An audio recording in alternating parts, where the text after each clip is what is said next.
Pressure है Israel को accept करने का सऊदी अरब की तरफ से या दीगर अरब मुमालिक की तरफ से? चूंकि सऊदी अरब ने अभी यूएई, मराकश और ओमान को तो राजी कर लिया है, तो पाकिस्तान पे भी प्रेशर तो होगा। मेरे ऊपर किसी किस्म का प्रेशर नहीं है, ना है ना कोई डाल सकता है। वो इसलिए नहीं डाल सकता कि मैं एक तो कायदे आजम मोहम्मद अली जिन्ना की पॉलिसी पे चल रहा हूँ। हम कभी इसराइल को रिकॉग्नाइज नहीं कर सकते जब तक फलस्तीनियों को उनके हकूक ना मिले। और दूसरी चीज, एक पाकिस्तान एक डेमोक्रेटिक सोसाइटी है। हमारे पब्लिक का क्या राय है, आप कभी भी ये पाकिस्तान की जो एक डेमोक्रेटिक सोसाइटी में आप एक्सेप्ट नहीं कर सकेंगे क्योंकि सारी कौम फलस्तीनियों के साथ खड़ी है। वो चाहती है कि उनके हकूक मिले, इसलिए मेरे ऊपर कोई प्रेशर नहीं है। राइट सर, क्या एक खबर ये आ रही है कि कोई गवर्नमेंट की कैबिनेट से कोई मिलने इजराइल तेल अवीव में गया है, ऐसी कोई बात है? कोई मुलाकात हुई है? पहले तो ये बिल्कुल गलत है, लेकिन क्यों जाएगा? जब हमारी पॉलिसी है कि हम इजराइल को रिकॉग्नाइज नहीं कर सकते तो क्यों जाएगा? वो वजीर ने जाके वहां क्या करना है? ये बिल्कुल फेक न्यूज है। देखें, मैं फिर से आपको बता रहा हूं, एक पूरी कैंपेन चल रही है। ये जो यूरोपियन यूनियन की डिसइंफॉर्मेशन लैब ने हिंदुस्तान का पूरा नेटवर्क उन्होंने बाहर से इसको बेनकाब किया है। उसके अंदर हमारे लोग मिले हुए हैं, उसके अंदर यहां लोग बैठे हुए हैं जो फीड कर रहे हैं। उसके अंदर हमारा ये जो अफरा तफरी 2 साल से तबाह हो गया मुल्क, कोई अच्छी चीज नहीं आती, सारा बुरा ही हो गया जी। कोई नहीं बता रहा कि मुल्क के अंदर क्या किस तरह आज हमारी इकोनॉमी टेक ऑफ। अगर स्टॉक एक्सचेंज ऊपर जा रही है, वो कोई आप जबरदस्ती तो नहीं ले जा सकते। इसका मतलब बिजनेस को कॉन्फिडेंस आ गया है। वो सारी पाकिस्तान अफगान पीस प्रोसेस का एक अहम हिस्सा है और ये ट्रंप की पॉलिसी थी। अब जो अमेरिका में नई इंतजामिया आ रही है, जो बाइडेन इंतजामिया, आपको लगता है कि वो इसको आगे बढ़ाएगी, इस पॉलिसी को कंटिन्यू करेगी? क्या इस हवाले से आपको अभी तक कोई पैगाम पहुंचाया गया? कोई भी अमेरिका के अंदर आएगा, उसका नंबर 1 चीज ये होगी कि अफगानिस्तान में अमन हो। कोई भी अमेरिका का प्रेसिडेंट हो, जो ट्रंप की पॉलिसी वो आगे भी जाएगी। हमारे लिए सबसे इंपॉर्टेंट ये पाकिस्तान में कि अफगानिस्तान में अब अमन हो। हम अपनी पूरी कोशिश कर रहे हैं, जो भी हम कोशिश कर सकें तालिबान के ऊपर जिस तरह का भी प्रेशर डाल सकें कि किसी तरह यहाँ वहाँ ये वायलेंस कम हो, ये जो तबाही मची हुई है, वहाँ जो जंग हो रही है वो ख़त्म हो, ताकि वहाँ किसी किस्म की एक सेटलमेंट हो जाए, अमन हो, क्योंकि उसका अफगानिस्तान के बाद सबसे ज़्यादा हमें फ़ायदा है। जी सर, जो बाइडेन से अभी तक कोई आपकी टेलीफोनिक कन्वर्सेशन हुई है, सिर्फ ट्विटर पे ही आपने उनको मुबारकबाद दी है?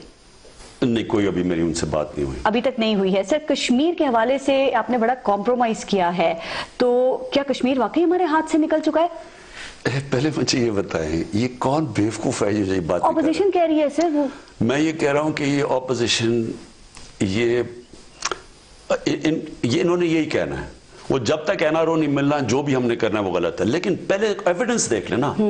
50 सालों के बाद अगर कश्मीर 3 दफा यूनाइटेड नेशन सिक्योरिटी काउंसिल में डिस्कस होता है, तो कैसे वो पीछे चला गया? जब इनकी बारी थी नवाज शरीफ की, इन्होंने तो हुर्रियत लीडर से मिलने को इनकार कर दिया जब वो गया था वहां। नरेंद्र मोदी इनका सबसे अच्छा दोस्त था। वो आदमी जो पाकिस्तान के आर्मी चीफ को बुरा भला कह रहा है, फौज को बुरा भला, हमें दहशतगर्द कह रहा है, दुनिया में पाकिस्तान को आइसोलेट कर रहा था, तब वो नवाज शरीफ अपनी शादियों पर बुला रहा है घर पे उसको। आज पाकिस्तान जिधर खड़ा है, आप कोई भी किसी इंडिपेंडेंट एनालिस्ट से पूछ लें, हिंदुस्तान और पाकिस्तान का जो इंटरनेशनल इमेज है, हमेशा हिंदुस्तान का इमेज ऊपर था, पाकिस्तान का नीचे था। आज पाकिस्तान का पहली दफा हिंदुस्तान से ऊपर इमेज चला गया। क्या हुआ? उन पे बर्बरियत और जुल्म तो भारत की तरफ से उसी तरह हो रहा है कश्मीर के ऊपर। सर, इसका फर्क क्या पड़ा? नहीं, देखे ना पारस, आज जो कश्मीर इंटरनेशनल इशू बना है, ये 50 साल के बाद ऐसा हुआ है। और कारगिल के बाद तो बिल्कुल ही दफन हो गया था। और नवाज शरीफ ने तो इनकी तो फॉरेन सेक्रेटरी को तब कहा हुआ था कि आपने बात ही नहीं करनी, हिंदुस्तान की तनकीद नहीं कर रही। तो आज पाकिस्तान आप एनालाइज कर लें कि क्या आज कश्मीर आज ज्यादा रेलेवेंट है या पहले था। आप ये कर लें कि आज क्या पाकिस्तान का इमेज हिंदुस्तान से आज बेहतर है या पहले बेहतर था। आप खुद के किसी इंडिपेंडेंट। थोड़ा सा टाइम रह गया सर। आपने अपना ट्विटर अकाउंट बनाया था 2010 में और आप उस वक्त 16 या 17 लोगों को उसमें फॉलो करते थे। अभी कुछ दिन पहले आपने जो लोग थे अनफॉलो कर दिया, जो 16 या 17 लोग थे। तो सर, कोई खास वजह आपने खुद किया, आपकी पार्टी ने कहा, या कोई सिक्योरिटी रीजन था? नहीं, वैसे ही कि एज अ पॉलिटिशियन और था, एज अ प्राइम मिनिस्टर پرائم منسٹر کسی کو فالو نہیں کرتا تھا، اس میں کوئی بڑی سازش نہیں۔ آخری سوال، آپ کی گورنمنٹ کی مدت اب 2.5 سال رہ گئی ہے تقریباً، تو سر کیا 2.5 سال کے بعد پاکستان وہاں پہ کھڑا ہوگا جو آپ کا ویژن ہے، یا اس کے لیے آپ کو مزید 5 سال چاہیے؟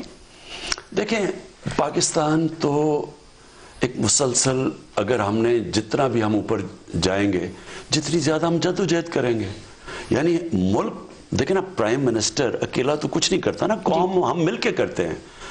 میں سمپل آپ کو ایک چیز کہتا ہوں، اگر ہماری قوم دنیا میں سب سے کم ٹیکس دے گی تو کیا وہ سمجھتی ہے کہ ہم کدھر سے پیسہ لے کے آئیں گے اپنے اسکولوں، ہسپتالوں، لوگوں کو اوپر خرچ کرنے کا؟ سیدھی بات ہے نا۔ تو میری کوشش یہ ہے کہ اپنے ملک کا مائنڈ سیٹ چینج کرو، ایک خوددار قوم بنے، اپنے پیر پہ کھڑے ہو، دنیا عزت کرے۔ دنیا جو قوم قرضوں پہ گزارا کرتی ہے اور بھیک مانگتی ہے، اس کی عزت نہیں کرتی۔ سو میری کوشش یہ ہے کہ پہلے تو اپنے لوگوں کو غربت سے نکالیں، اس ملک میں ویلتھ کریٹ کریں، انڈسٹریلائز کریں اس ملک کو، جو کہ ایک دفعہ تھا اور اب ہم پیچھے رہ گئے۔ لیکن سب سے بڑی بات یہ کہ ہم قوم ایک ملک کے فیصلہ کریں، مل کے فیصلہ کریں کہ ہم نے جس طرح ایسے گزارا نہیں کرنا، ہم نے اس طرح ہاتھ نہیں پھیلانے، ہم نے اپنے ملک کو پیر پہ کھڑے کرنے کے لیے ٹیکس دینے ہیں۔ آپ یہ سوچیں کہ 70% پاکستان کا ٹیکس، 70% صرف 3,000 لوگ دیتے ہیں 22 کروڑ میں سے۔ 22 کروڑ لوگ میں اگر 30,000 لوگوں کو 70% ٹیکس دیتے ہیں، مجھے یہ بتائیں کہ باقی کیا کر رہے ہیں؟ اور باقیوں کو فکر نہیں ہے کہ اگر ہم نے ایک طرف سارے چاہتے ہیں عظیم قوم بنے، دوسری طرف ہم کہتے ہیں کہ جی ہم ٹیکس نہیں دیتے، اور پھر کہتے ہیں کہ قوم سڑکیں بھی ٹھیک ہو، گلیاں بھی ٹھیک ہو، آپ کو اسکول بھی پاکستان بنے۔ کی فکر ہے؟ کیا آپ سمجھتے ہیں جو باتیں آپ نے کی، اس کو امپلیمنٹ کرنے کے لیے مزید ٹائم چاہیے ہوگا اس ٹینیور کے علاوہ؟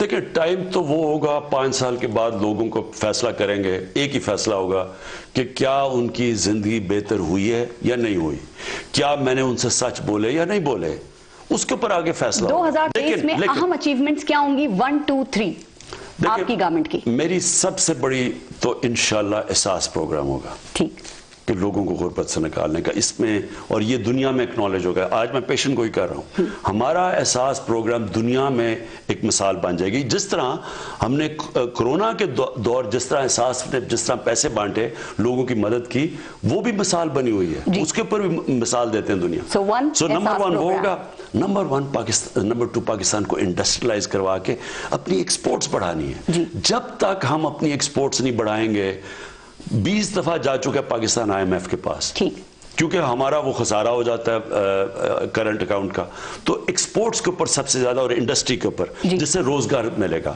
اور پھر جو تیسری چیز ہے، لانگ ٹرم پروجیکٹس پاکستان کے، بادشاہ ڈیم، ممن ڈیم، 2 بڑے شہر، 2 نئے ماڈرن سٹیز، یہ بڑے بڑے پروجیکٹس ہیں، یہ میگا پروجیکٹس ہیں۔